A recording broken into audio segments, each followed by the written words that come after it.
श्री राम। मिट जाहे नहीं राम रजाई, कठिन करम गति कचन बसाई। राम लखन सिय पद सिर नाही, पेरहु बन के जिम मोर गवाई। तुलसीदास कहने लगे श्री राम जी की आज्ञा मेटी नहीं जा सकती, कर्म की गति बड़ी कठिन है, उस पर कुछ भी बस नहीं चलता। श्री राम लक्ष्मण और सीता जी के चरणों में सिर नवाकर सुमंत्र इस तरह लौट जैसे कि व्यापारी अपना मूलधन पूंजी गवाकर लौटते हैं। रतुहा क्यों है राम तन रियर है नाई, देकिन साध विषाद बस धुनई शीस पछताए। लखन सिया राम जय जय राम, मेरे प्रभु राम तुम्हें प्रणाम। तुलसीदास कहने लगे सुमंत्र ने रथ को हाँका, घोड़े श्री रामचंद्र जी की ओर देख देख कर इन्हें नाते हैं। ये देखकर निषाद लोग विषाद के वश होकर सिर धुन धुन कर पीट पीट कर पछताते हैं। जासु वियोग विकल पशु ऐसे, प्रजा मातो पित जय कैसे। बरवस राम सुमात्र पटाए, सुर सर तीर आप तब आए। तुलसीदास कहने लगे जिनके वियोग में पशु इस प्रकार व्याकुल है, उनके वियोग में प्रजा माता और पिता कैसे जीते रहेंगे। श्री रामचंद्र जी ने जबरदस्ती सुमित्रा को लौटाया, तब आप गंगा जी के तरीक पर आए। मागी नाव न केवट आना, कहे तुम्हारे मरम में जाना। चरण कमल रज कहूँ सब कहीं, मानुष करन मोर कछु है। तुलसीदास क्या कहने लगे कि श्री राम ने केवट से नाव मांगी, पर वह लाता नहीं, और वह कहने लगा मैंने तुम्हारे मरम भेद जान लिया। तुम्हारे चरण कमलों की धूल के लिए सब लोग कहते हैं कि वह मनुष्य बना देने वाली कोई जड़ी है। चुवत सिला वही नारी सुहाई, पाहन तिन काट कठिन नाई। तर नहु मुनि घर नी होई जाई, पाट परई मोर नाव उड़ाई है। तुलसीदास कहने लगे कि जिसके छूते ही पत्थर की शिला सुंदरी स्त्री हो गई है,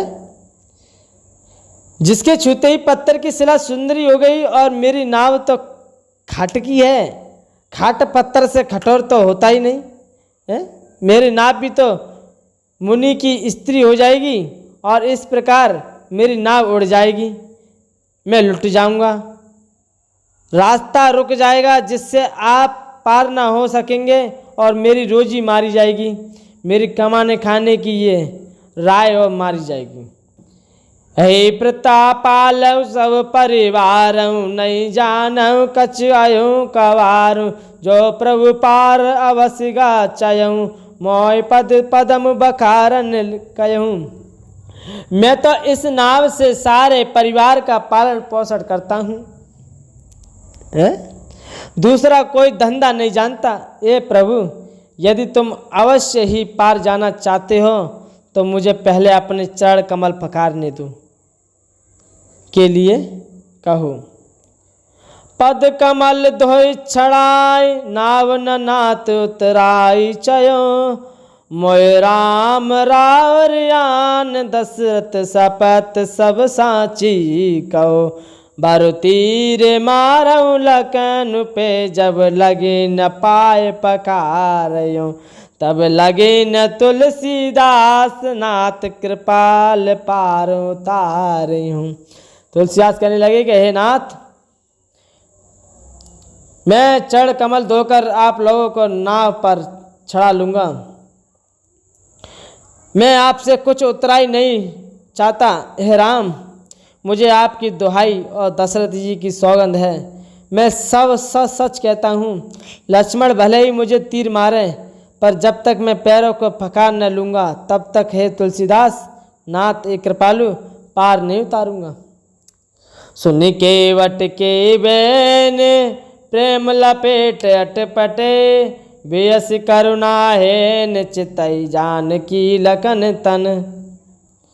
और देखो केवट क्या कहने लगा, केवट के प्रेम में लपेटे हुए अटपटे वचन सुनकर करुणा धाम श्री रामचंद्र जी, जानकी जी और लक्ष्मण जी की ओर देखकर हंसे।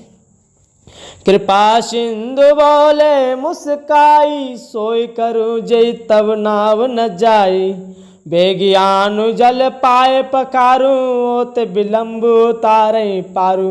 और केवट क्या कहने लगा, कृपा के समुद्र श्री रामचंद्र जी केवट से मुस्कुरा कर बोले, है भाई तू ही कर जैसे तेरी नाव न जाए, जल्दी पानी ला और पैर धो ले, देर हो रही है, पार उतार दे। जा सुनाम सुमिरत एक बारा, उतरई न पव सिंधु अपारा, सोई कृपाल केवट निहोरा, जय जग किए ते पगते तोरा। एक बार जिनका नाम स्मरण करते ही मनुष्य अपार भवसागर से पार उतर जाते हैं, और जिन्होंने 52 अवतार में जगत को 3 पग से ही छोटा कर दिया था, 2 ही पग में त्रिलोकी को नाप लिया था, वही कृपालु श्री रामचंद्र जी गंगा जी से पार उतारने के लिए केवट का निहोरा कर रहे हैं। पद नक निरक देव सरि हरसी, सुने प्रभु बचन मोय मत करसी, केवट राम रजायस पावा, पान कटवता भर ले आवा। प्रभु के इन वचनों को सुनकर गंगा जी की बुद्धि मोह से खींच गई थी कि ये साक्षात भगवान होकर भी पार उतारने के लिए केवट का निहोरा कैसे कर रहे हैं। परंतु समीप आने पर अपनी उत्पत्ति के स्थान पदन कनों देखते ही उन्हें पहचान कर देव नदी गंगा जी हर्षित हो गई। वे समझ गई कि भगवान नर लीला कर रहे हैं, इससे उनका मोह नष्ट हो गया और इन चरणों का स्पर्श प्राप्त करके मैं धन्य हुई। ये विचार कर वे हर्षित हो गई। केवट श्री रामचंद्र जी की आज्ञा पाकर कौटत में भरकर जल ले आया। अति आनंद उमगी अनुरागा, चरण सरोज पकारन लागा, बरसि सुमर सु सकल से हासी, हे सम पुण्य पुंज कौनास। और देखो अत्यंत आनंद और प्रेम में उमड़ कर वे भगवान के चरण कमलों को धोने लगा। सब देवता फूल बरसाने सिंहासन लगे कि इसके समान पुण्य की राशि और कोई नहीं है। पद पखारे जल पान करे, आप सहित परिवार, पितर पार करे प्रभु पुनि मुदित गयो लय पार, लखन सिया राम जय जय राम, मेरे प्रभु राम तुम्हें प्रणाम। चरणों को धोकर और सारे परिवार सहित स्वयं उस जल चरणों धोक को पीकर पहले उसे महान पुण्य के द्वारा अपने पितरों को भव सागर से पार कर फिर आनंद पूर्वक प्रभु श्री रामचंद्र जी की गंगा जी के पार ले गया। उतरी ठाड़ वै सुर सरि रेता, सिए राम गुरु लखन समेता, केवट उतरी दंडवत कीना, प्रभु सकुच नहीं कछु दीना।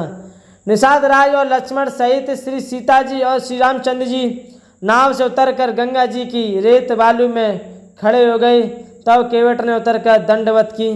उसको दंडवत करके देखकर प्रभु को संकोच हुआ कि इसको कुछ दिया नहीं।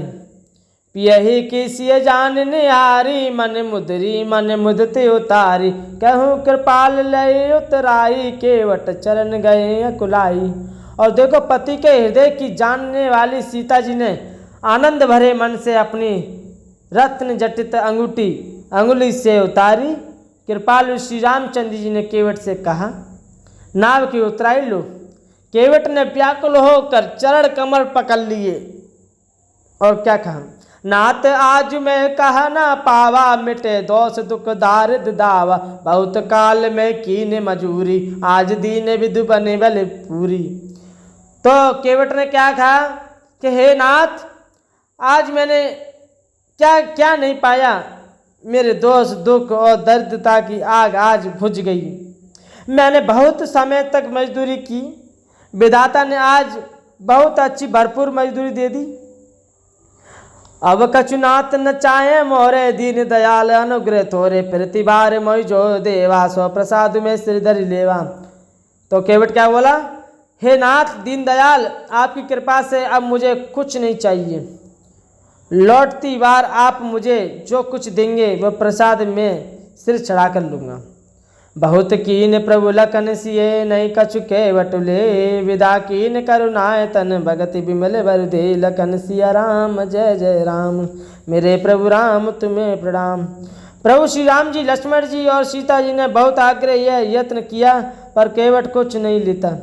तब करुणा के धाम भगवान श्री राम जी ने निर्मल भक्ति का वरदान देकर उसे विदा किया। प्रेम सोले श्री राम भगवान की जय हो। मैं अपनी वाणी को यही विराम देना चाहता हूँ।